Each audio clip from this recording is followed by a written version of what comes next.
Selamat siang pemirsa, saya Irwan Saragi kembali hadir menemani Anda dalam Sumut hari ini siang. Siang ini kami telah merangkum sejumlah informasi terkini di antaranya. Tolak Omnibus Law masa kuasai flyover Amplas Medan. Pemkab Simalungun salurkan bantuan kepada 35 KK terdampak longsor. Petani di Batubara panen perdana inovasi pupuk asap cair. Selain cuplikan berita tadi, kami juga akan menghadirkan beragam informasi lainnya. Pemirsa, kita jelang Sumut hari ini siang selengkapnya.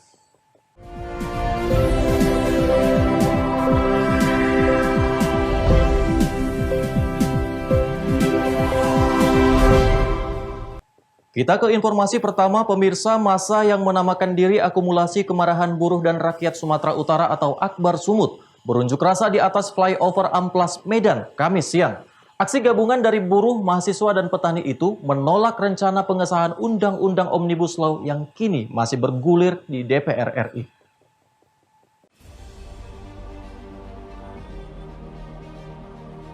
Dalam aksi itu, seribuan massa Akbar Sumut melakukan long march dari Simpang Marindal menuju flyover Amplas. Aksi massa itu memblokir satu sisi jembatan layang yang difungsikan untuk mengurai kemacetan di lokasi itu. Mereka memprotes keras rencana pemerintah dan DPR yang dinilai semakin bergegas untuk mengesahkan Omnibus Law Cipta Lapangan Kerja menjadi undang-undang. Padahal RUU tersebut sejak awal terus mendapat penolakan dari pekerja. Massa menilai Omnibus Law yang saat ini tinggal menunggu pengesahan hanya akan menguntungkan pengusaha dan pemodal. Hak-hak buruh justru dikesampingkan, salah satunya soal pesangon. Pengesahan undang-undang itu juga dikhawatirkan akan menekan rakyat di segala sektor. Bukan hanya buruh, tetapi juga rakyat, petani, dan dunia pendidikan akan mendapat dampak negatif dari undang-undang itu. Mereka juga menyerukan penghentian perampasan tanah rakyat yang masih terjadi di Sumatera Utara, terutama konflik petani dengan PTPN 2. Kapitalisasi dunia pendidikan yang dinilai makin menyulitkan rakyat juga didesak untuk dihentikan.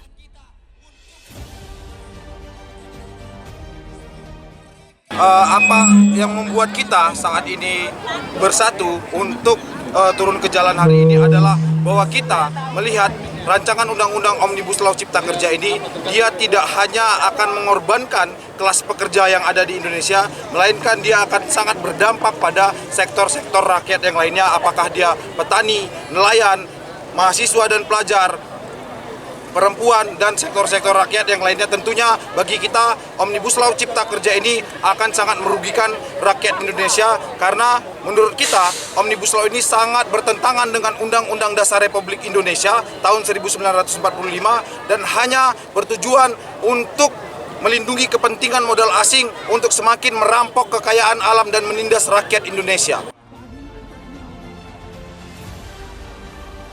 Akibat aksi demo massa itu, arus lalu lintas di sekitar lokasi unjuk rasa macet total, terutama arus kendaraan dari arah kota menuju pintu tol Amplas dan Pematang Siantar.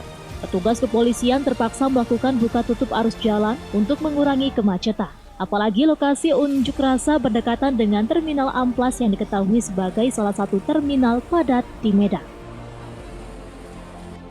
Daniel Fekwali melaporkan untuk Eva Rina TV.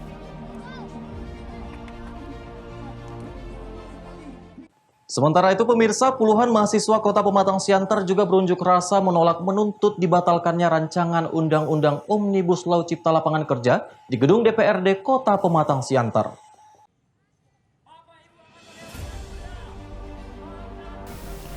Aksi unjuk rasa puluhan mahasiswa yang tergabung dalam kelompok Cipayung Plus ini ingin menyampaikan aspirasinya di DPRD Kota Pematang Siantar. Dalam orasinya, para mahasiswa menyampaikan penolakan Omnibus Law. Massa mahasiswa beralasan terdapat beberapa pasal kontroversial, seperti sistem pengupahan yang berdasarkan UMP, penghapusan cuti halangan serta melahirkan, dan kesewenang-wenangan pengusaha memutuskan perjanjian kerja. Aksi ini meminta DPRD Kota Pematang Siantar untuk mengambil sikap menolak pengesahan RUU Omnibus Law. Sempat terjadi aksi penyegelan kantor DPRD oleh mahasiswa dan kemudian memaksa masuk ke gedung DPRD. Akibat tak satupun anggota DPRD Kota Pematang Siantar yang menerima aspirasi mereka. Setelah menerobos masuk ke gedung DPRD, akhirnya sejumlah anggota DPRD menerima para mahasiswa. Mahasiswa kemudian meminta anggota DPRD untuk menyatakan dukungan penolakan RUU Omnibus Law. Namun hanya satu anggota DPRD yang bersedia menyatakan penolakannya.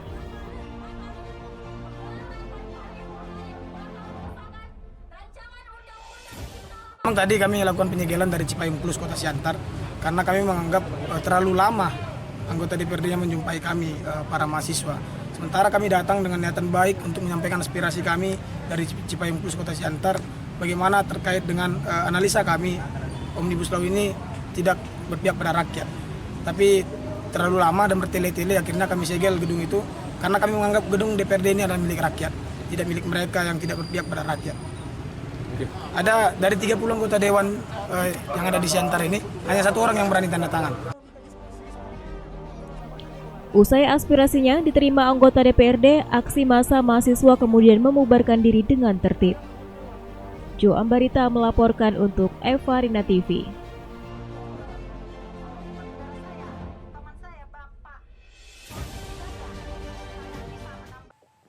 Pemirsa, puluhan pemuda yang tergabung dalam Pekat IBE melakukan aksi demo di kantor Bupati Asahan dan Inspektorat Kabupaten Asahan.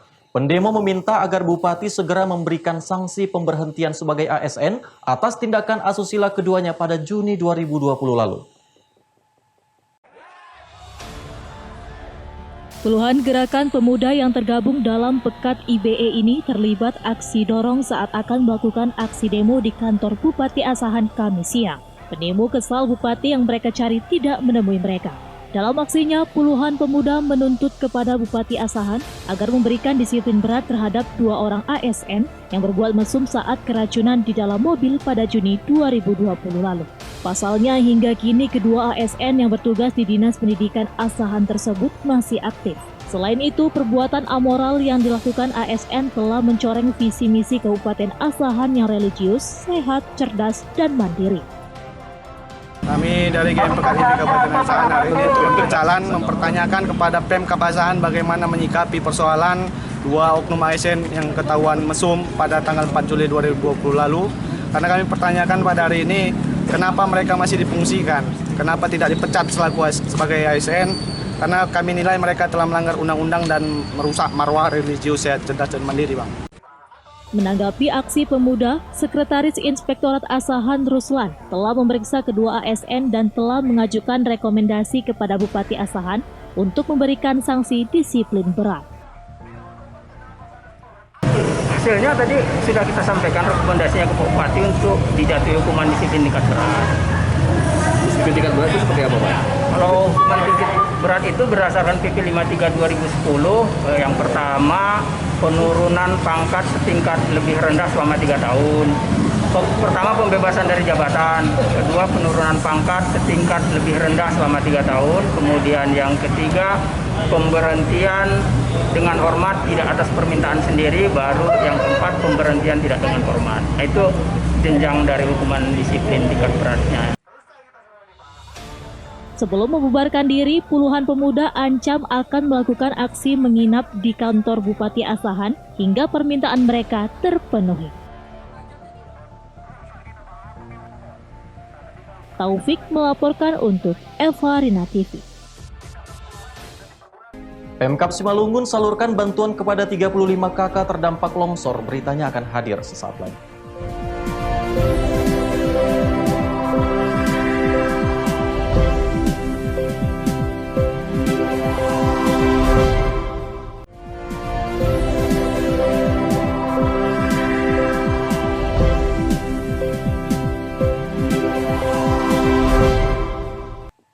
Terima kasih Anda masih bersama kami, pemirsa. Pemerintah Kabupaten Simalungun, Sumatera Utara menyalurkan bantuan sembako kepada 35 kepala keluarga terdampak longsor di Kecamatan Girsang Sipangan Bolon, Simalungun, Sumatera Utara. Pemerintah Kabupaten Simalungun, Sumatera Utara melalui Dinas Sosial menyalurkan bantuan pangan berupa sembako kepada 35 kepala keluarga terdampak bencana tanah longsor di Kecamatan Girsang Sipangan Bolon, Simalungun, Sumatera Utara. Bantuan diserahkan melalui Kepala Bidang Perlindungan Jaminan Sosial Hotdiaman Saragi dan diterima langsung oleh Camat Girsang Sipangan Bolon Eva Suryati Uliarta Tambuna di Posko Gugus Tugas Percepatan Penanganan COVID-19 di Jalan Asahan. Kemudian bantuan tersebut langsung disalurkan kepada warga Nagori Sibaganding dan warga Kelurahan Parapat melalui Camat dan Perangkat Nagori pada Kamis 16 Juli 2020. Bencana longsor yang terjadi pada Sabtu 11 Juli 2020 kemarin merusak sejumlah fasilitas termasuk jalan, rumah ibadah, dan rumah penduduk. Tidak ada korban jiwa dalam peristiwa tersebut, namun sejumlah warga sempat mengungsi ke rumah kerabat karena khawatir akan terjadinya longsor susulan. Pasca bencana, dinas terkait dari Kabupaten Simalungun dan kepolisian masih melakukan upaya penanganan awal di lokasi longsor.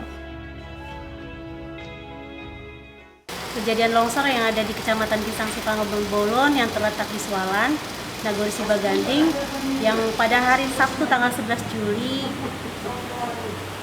keluarga yang terdampak ada 19 kakak. Sebenarnya kalau dari keluarga, 1 rumah ibadah, 2 rumah, tapi yang akan terkena dampak atau kemungkinan akan terkena dampak longsor susulan ada 19 kakak. Jadi kalau untuk Parapat, ada 16 kakak yang terletak di Anggarajim belakang terminal.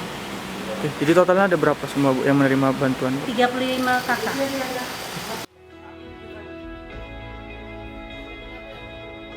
Dengan adanya bantuan tersebut, masyarakat menyampaikan terima kasih kepada Bupati Simalungun JR Saragi atas bantuan yang diberikan kepada masyarakat yang terdampak longsor.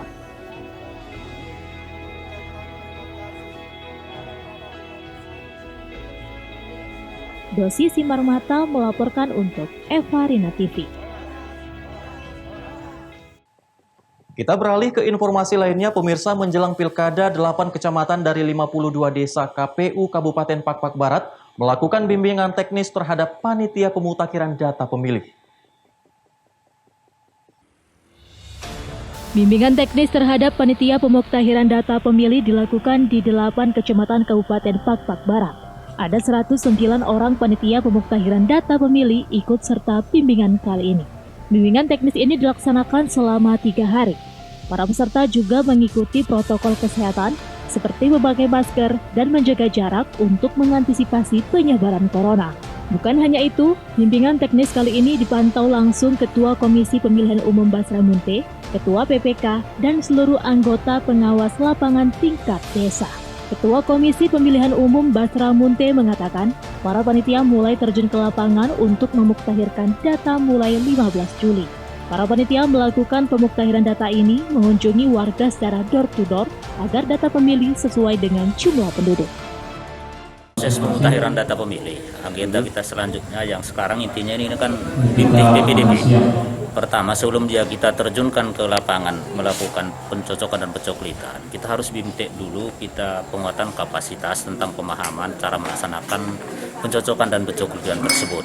Nah, tentu nanti di tanggal 15 itu sudah mulai kita terjunkan ke lapangan dengan cara melakukan pencocokan dan pencoklitan door to door.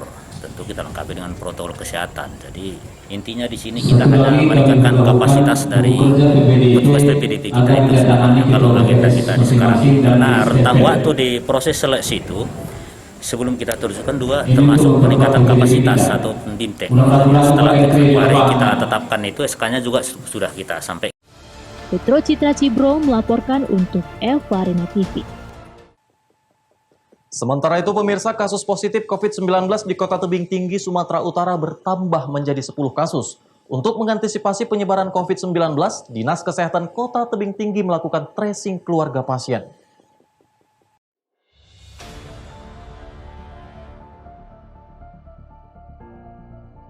Sejumlah petugas dari Dinas Kesehatan Kota Tebing Tinggi mendatangi rumah salah satu pasien yang terkonfirmasi positif COVID-19 di Kelurahan Tualang, Kota Tebing Tinggi untuk melakukan rapid test terhadap anggota keluarga. Dari hasil rapid test, seluruh anggota keluarga pasien COVID-19 dinyatakan non-reaktif. Selain melakukan rapid test, petugas juga melakukan penyemprotan disinfektan di lingkungan sekitar rumah pasien. Kepala Dinas Kesehatan Kota Tebing Tinggi Nanang Fitra Aulia mengatakan, Hingga kini ada 7 pasien COVID-19 yang masih menjalani perawatan di rumah sakit, sedangkan 3 pasien lainnya telah dinyatakan sembuh.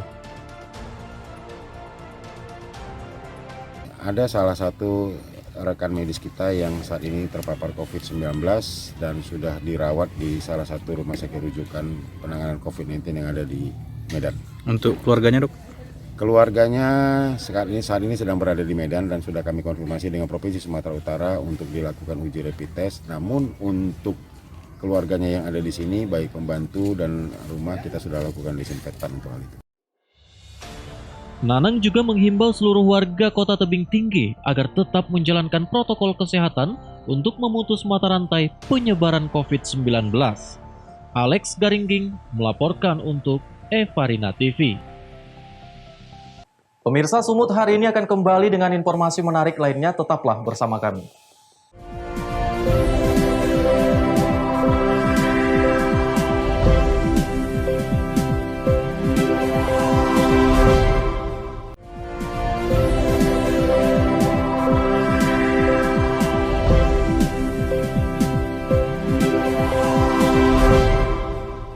Terima kasih Anda masih bersama kami, pemirsa. Sejumlah petani di Batubara, Sumatera Utara menguji coba panen perdana penggunaan pupuk asap cair yang mampu meningkatkan hasil produksi padi hingga 50%.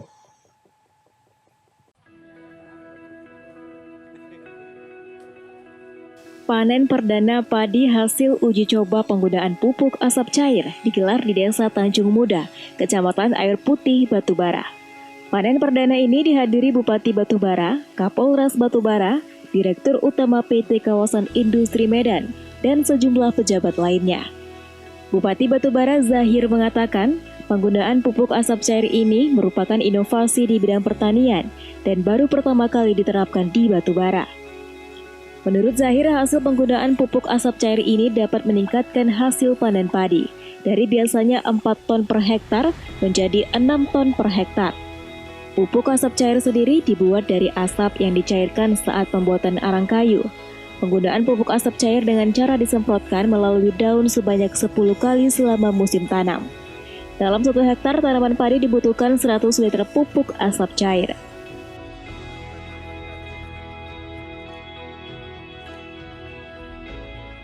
Hari ini kita melakukan panen raya, ya, bersama Kapolres. Dengan memanfaatkan pupuk asap, ya, pupuk asap cair. Nah, ternyata pupuk asap cair ini kita lakukan percobaan pada tanah dengan kondisi yang unsur haranya sangat kurang, ya, dengan perlakuan T0, ya, T di bawah dosis, T dosis dan di atas dosis. Ternyata dosis normal dibandingkan dengan tanpa perlakuan ini mengalami perubahan penampilan tanaman, jumlah bulir, jumlah batang, dan produksi terhadap UB meningkat dari 4 ton menjadi 6 ton rata-rata. Nah, mudah-mudahan nanti ini bisa menjadi referensi pemerintah untuk bisa diterapkan di persawahan di Kabupaten Batubara di Sumatera Utara. Zahir berharap penggunaan pupuk asap cair ini dapat digunakan para petani lainnya untuk meningkatkan penghasilan para petani dan mempertahankan swasembada beras di Batubara. Taufik melaporkan untuk Evarina TV.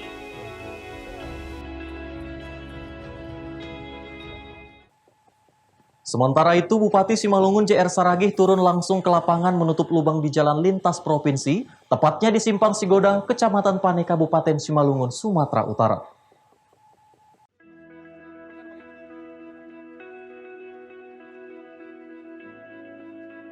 Inilah aksi Bupati Simalungun JR Saragih saat mengendarai alat berat berupa stone walls.